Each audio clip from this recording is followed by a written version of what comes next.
আজকে আপনাদেরকে তৈরি করে দেখাচ্ছি টক মিষ্টি ঝাল খুবই মজার একটা জলপাইয়ের আচার করে সারা বছর সংরক্ষণ করে খেতে পারবেন। খুবই মজা। তো এখানে আমি 1/2 কেজি জলপাই নিয়েছি। সামান্য হলুদ আর লবণ দিয়ে একটু পানি দিয়ে সেদ্ধ চড়িয়ে দিয়েছি। পানিটা এমনভাবে দিয়েছি যেন জলপাই সেদ্ধ হতে, হতে পানিটা শুকিয়ে যায়। তো ওদিকে জলপাই সেদ্ধ হতে থাকুক। আমি আচারের জন্য একটা মসলা তৈরি করব। এই মসলাটা বেশি করে বানিয়ে কিন্তু আপনি রেখে দিতে পারেন এয়ারটাইট বক্সে। যেকোনো আচারে ব্যবহার করা যাবে।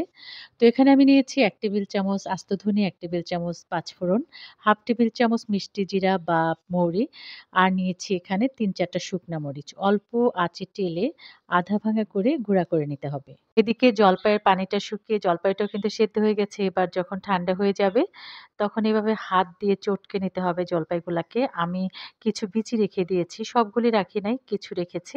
আর আপনি চাইলে কিন্তু বিচিটা একদমই আলাদা করে নিতে পারেন। একটা প্যানে 1/2 কাপ সরিষার তেল গরম করে নিয়েছি। ৫-৬ টা শুকনা মরিচ একটা কাঁচি দিয়ে আমি এভাবে ঝুরি, ঝুরি করে কেটে দিচ্ছি।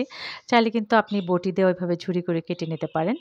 এবার দিয়ে দিচ্ছি পাঁচফোড়ন ১ চা চামচ, তেজপাতা একটা এলাচি আর ছোট একটু দারুচিনি। এটা খুব সুন্দর একটা ফ্লেভার নিয়ে আসবে আচারের ভিতরে। ভেজে সবকিছু একদম পুড়িয়ে ফেলবেন না, তাহলে কিন্তু আচারটা খেতে তিতা লাগবে। যখন খুব সুন্দর একটা ফ্লেভার ছড়াতে থাকবে, তখন চটকে রাখা সেই জলপাইগুলি দিয়ে ভালো করে মিশিয়ে নিতে হবে।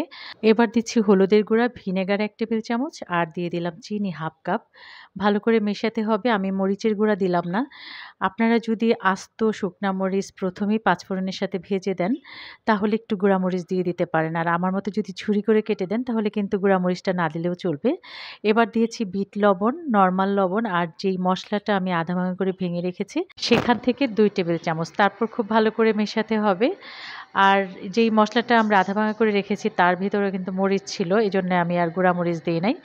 তো এক পর্যায়ে দেখবেন এরকম কালারটা পরিবর্তন হয়ে গেছে। প্যান থেকে এভাবে আচারটা ছেড়ে দিতে থাকবে। আর তেলটাও কিন্তু সাইডে এভাবে উঠে আসবে। তখনই বুঝতে হবে আচার হয়ে গেছে। আচারের গায়ে কোনো পানি নেই। এবার নামিয়ে ঠান্ডা করে বয়মে রেখে দিবেন সারা বছরের জন্য।